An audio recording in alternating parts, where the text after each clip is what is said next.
I'm Teodora. I'm marketing and PR manager at a creative agency. We're called Waste Creative. We do a lot of work in the gaming industry with people like Nintendo and Supercell, but we also work with smaller indie studios, which I hope is going to give you guys some insights that you can action and take away immediately. I understand that a lot of you guys here on the call are going to be early stage startup owners.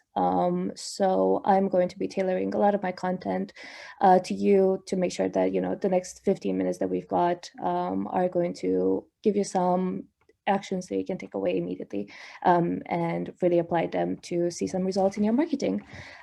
So I won't be covering the ABCs of branding. What I will be sharing with you is some of the principles that I've gotten working in the last 5 years in neuromarketing. Neuromarketing, I think some of you might be familiar with it, is a sub-branch of marketing where basically we believe that we start from the premise that every marketing communication that we put out there needs to start from the idea and a very really deep understanding of human behavior, of psychology. Essentially, I think it's just good marketing. We always need to be thinking about our customers. But I think that throughout my career in the last 5 years specifically as well, I have just kind of distilled 3 principles that I think are the core that are of neuromarketing that I think are going to really help you in your branding strategy. So let me just share my screen. Okay. Okay, I hope everyone can see that. Cool. So what makes them tick also makes them click. Before we get started, I'll ask you to just have a look at the slide. Spend a few seconds looking at it. All right, I think that's about enough time. I'll get back to it later. So, principle number 1, nothing happens without emotion. So one of the things that, not just as a marketer, just in general, everyday life, you come across quite often is that people think that we are mostly rational beings that sometimes have occasional spurts of emotional behavior. Whereas any behavioral economist will tell you that the exact opposite is the truth. People are highly emotional beings that make all decisions because of their emotion, and afterwards they post-rationalize the decision that they've made. So that may sound as quite a sweeping statement, and I can possibly get into it right now.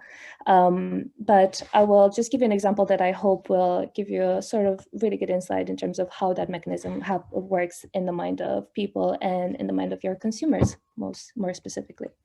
So I'm not sure if everyone has heard of arachibutyrophobia before. To be honest, I haven't heard about it. I hadn't known about it until last week when I put these slides together. But it is the debilitating fear of peanut butter sticking to the roof of your mouth.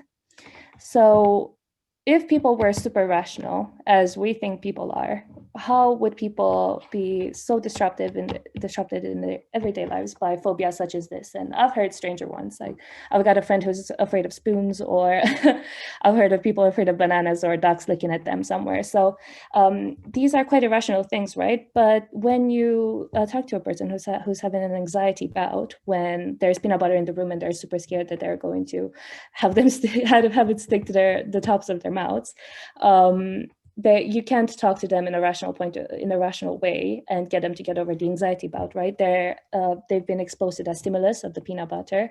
They're having their emotional reaction, and then afterwards they're going to post-rationalize by saying, "Oh well, I was actually in danger because I know actually it's quite irrational, but if it does stick to the top of your mouth, then you can choke or something." So that's just an example, a very extreme example of human behavior that will allow you to understand how it is that people actually relate and respond to the world outside. So in neuromarketing, we kind of look at this model, and this is generally accepted as being the way in which people respond to things. So people get a stimulus from the outside world or internal worlds, right? So it could be the weather or an internal thought that they've got. In our case, it would be marketing communications. Then they have an emotional reaction to it, and then they post-rationalize the reaction that they've had to it. Now, as neuromarketers, our main area of focus is that emotional reaction, right? That is where the magic happens. Our marketing communications should be crafted in such a way that we instill as much emotion in our customers as possible, because the higher the emotional engagement that people have with our brand, the more likely it is that they'll remember us, and the more likely it is that in the end, they'll buy from us as well. So, okay, we need to cause emotional engagement, right? But how does that happen? Principle number 2, rational, emotional, and contextual. So another one of the things that I come across quite a lot when I do marketing is that people still use demographics, which are not a bad thing, but I believe that they can be very much enhanced by a really deep understanding of human psychology. Let's do a thinking exercise. So if we think about, I'll ask you to imagine a 60-year-old male. He lives in the countryside, he drives a Rolls Royce, and he likes to golf on the weekend with the buddies, right? You probably have quite a particular image in your mind of who that person is, and that's the demographic side of it, right? But that person could just as easily be Ozzy Osbourne as he could be Prince Charles.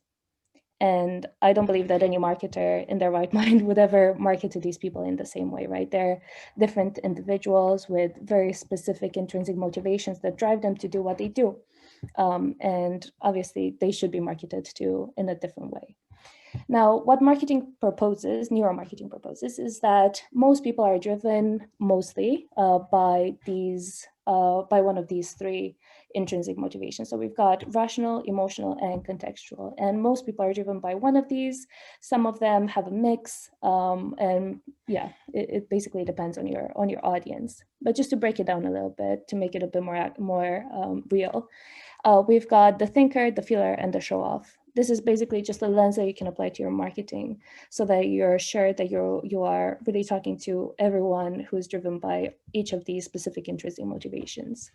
So if we're looking at the thinker, they are driven by emotional thinking. They want to be competent, they want to master something, they want to achieve, they want to understand. They value control, they value achievement, challenge, autonomy, knowledge, growth, quality, power, courage, stuff like that. And they fear not being good enough. For the feeler, they are driven by emotional thinking, and they want to connect to people, they want to connect to communities, they want to be accepted. They value connection, relationships, openness, honesty, transparency, loyalty, teamwork, stuff like that, love. They fear being rejected. And then for the show-off, they're driven by contextual thinking. When I say contextual here, I mean the way in which they relate to the world, to the outside world.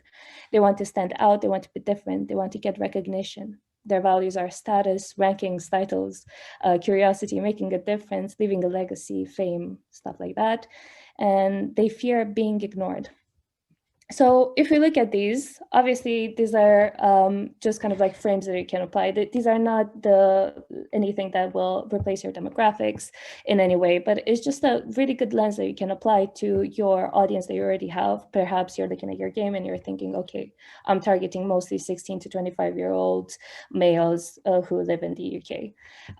But if you also think about what really drives them as people, what gets them out of bed in the morning, what really drives them, you're going to be able to create marketing communications that stand out much more and that enable them to have much more of an emotional connection to your brand.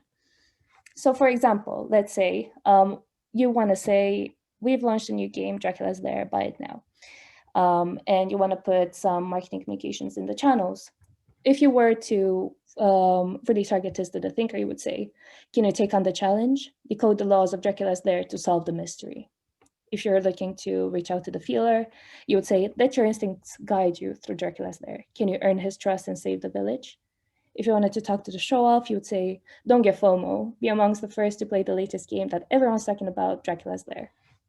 So you can see that the way in which we're playing with language here really pushes the buttons of these people and what their intrinsic motivations are, what they're really driven by. And now, as marketers, obviously, you can either test these in the channels and see maybe you have an audience that is more of a feeler, more of a show-off or something. But really, the game is to really be aware of these and incorporate elements from all of them so that when you're putting a messaging out there, be it copy like this, or be it a teaser for your game, or just a video, or even a press release, you can really apply these to make sure that everyone feels spoken to and everyone in your audience is getting an emotional hit from what you're putting out there. Now, principle number 3, speak their language. So this is an interesting one, because if we look around, right, if you think about your experience right now, you're experiencing the world mainly through your sensorial input, right? You also have visual stimuli, which is probably a computer screen right now with my beautiful slide. You also have an auditory stimulus, which would be probably my voice, hopefully, if you're still listening, or some sounds around the room. And then you also have a kinesthetic stimulus, which is probably is just what you're feeling at the moment. So it would be the warmth in the room, whether if it's a little bit cold, you feel the chair underneath you and stuff like that. So people find themselves preferring one of these a little bit more than the other. People generally, obviously all of us, well, most of us, have a mix of all of these, but generally everyone prefers one of them more than the others. There's loads of tests online that you can take to see which one you are. For example, I'm kinesthetic, but all of these 3 kind of like make you understand what filters people look at the world through. And if you use these in your marketing communications, so that you speak to the visual, you speak to the auditory, you speak to the kinesthetic people, then it'll really stick out to people much more than, you know, just your standard run-of-the-mill copy or communications that you put out there. So if we go back to our example of the Dracula's Lair game, we've got visual heavy language would be, can you imagine walking through Dracula's Lair? Bring his story sharply into focus with our vivid game in stores now. If you were going auditory heavy, you would say, do you hear that? Dracula's Lair echoes with the sounds of violence. Call us to pre-order.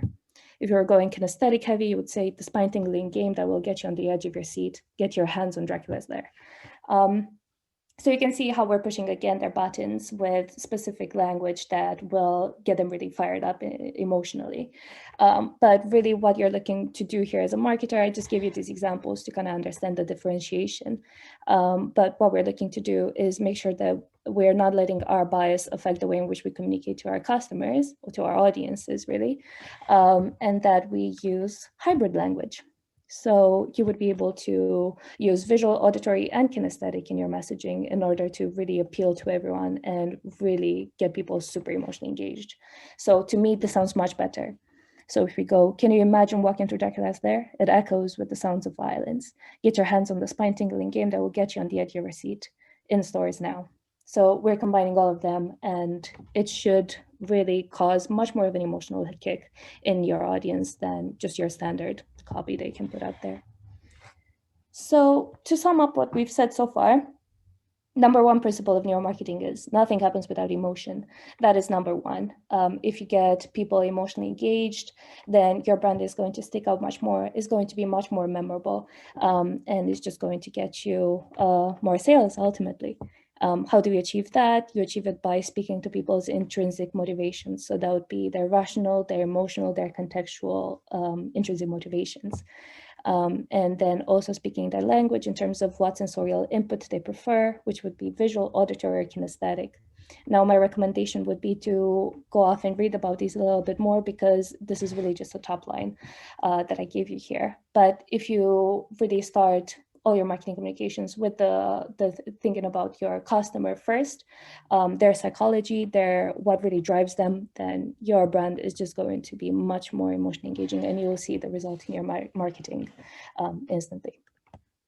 So I'm not sure, do you remember that really weird slide I showed you in the beginning? Does anyone remember any of the words? I'm not sure if you can put them in the Q&A. I can't see the Q&A for some reason, but I'll just, well, oh no, I ruined it. Okay, well, anyway, you probably saw it, but anyway, moving on.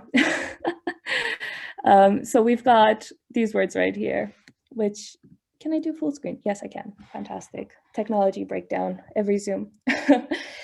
So we've got these words, right? Hopefully the ones that you would have remembered the most, if I hadn't messed it up, would have been the ones where there was a little bit of friction, right? Where there was a little bit of, figuring it out. What word was that? What letter is missing? I guess the point that I'm trying to make here, or that I was trying to make here, was that In marketing, a lot of people say that, you know, stemming from that same principle that people are super rational and that we just need to reach out to them and tell them exactly why our product is superior and how it's different from all the other ones on the market, and then they're going to make a very rational decision and they're going to buy our game, right? But the truth is obviously that, as we said, people are much more emotional in their decision making, and if we give them some marketing communications that make them think a little bit, that are a little bit different, then it's going to really increase the chances that our brand messaging is going to be much more memorable, which in turn makes our brand much more emotionally engaging, and in the end will allow us to sell more games or whatever our product is. So thank you. Let me know if you have any